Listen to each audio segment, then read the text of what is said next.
என்னத்தை இப்போ தேவன் செஞ்சிட்டு இருக்கார் இந்த பூமியிலண்டா, ஒரு நல்ல சரீரத்தை ரெடி பண்ணிட்டு இருக்கார். சரீரமாகிய ஒரு சபை, கிறிஸ்து என்கிற தலைக்கு செட் ஆகிற ஒரு சபையை, கிறிஸ்து என்கிற தலைக்கு எல்லாம் இங்கே பாருங்க, கிறிஸ்து என்கிற தலைக்கு செட் ஆகிற ஒரு சபையை தேவன் உருவாக்கிட்டு இருக்கிறார். ஏன்னா அந்த சரீரம்தான் இந்த பூமியில் கிறிஸ்துவின் திட்டத்தை நிறைவேற்ற முடியும். அல்லேலூயா. எந்த சரீரம் எந்த தலைக்கு செட் ஆகாட்டி நான் என்ன பண்ண முடியாது, வாழ முடியாது. ஆனால் இந்த சரீரத்தையும் தலையும் இணைக்கிற ஒன்று இருக்கு. என்ன சொல்லுங்க பாப்போம். சரியா பதில் சொன்னால் 100 ரூபா. சரீரத்தையும் தலையும் இணைக்கிறது எது? இவனே வந்து நிற்கிறான் 100 ரூபாய் வாங்குறது. எது சரீரத்தையும் தலையும் இணைக்குது சொல்லுங்க? நெக், கழுத்து. இந்த கழுத்து எது தெரியுமா? அதுதான் கிறிஸ்துவின் மூலம் உண்டான சுவிசேஷம்.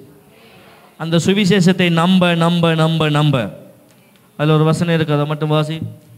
உங்கள் சுவிசேஷத்தில் நிலைத்திருங்கள். 1:22. நீங்கள் கேட்ட சுவிசேஷத்தினால் உண்டாகும் நம்பிக்கையை விட்டு, எல்லாம் சேர்ந்து வாசிங்க பார்ப்போம். நீங்கள் கேட்ட சுவிசேஷத்தினால் உண்டாகும் நம்பிக்கையை விட்டு அசையாமல் ஸ்திரமாயும் உறுதியாயும் விசுவாசத்திலே நிலைத்திருப்பீர்களானால் அப்படியாகும். எல்லாம் என்ன சேர்ந்து சொல்லுங்க. நாங்கள் கேட்ட சுவிசேஷத்தினால் உண்டாகும் நம்பிக்கையை விட்டு அசைய மாட்டோம். கொஞ்சம் காணவே இல்லை, அதுக்குள்ள அசைஞ்சிட்டு அசைய மாட்டோம். சொல்வதெல்லாம் உண்மையை தவிர வேறொன்றுமில்லை. சொல்ற ஆக்கெல்லாம் ரெக்கார்ட் பண்ணி வச்சுக்கொள். ஆமென்.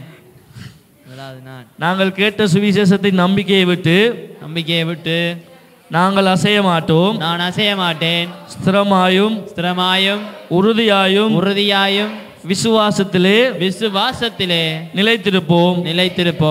அப்பொழுது அப்படியே ஆகும். அப்படியே நடக்கும். எப்படி ஆகும்?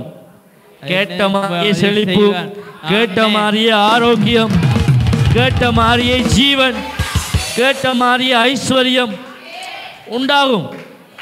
அல்லேலூயா.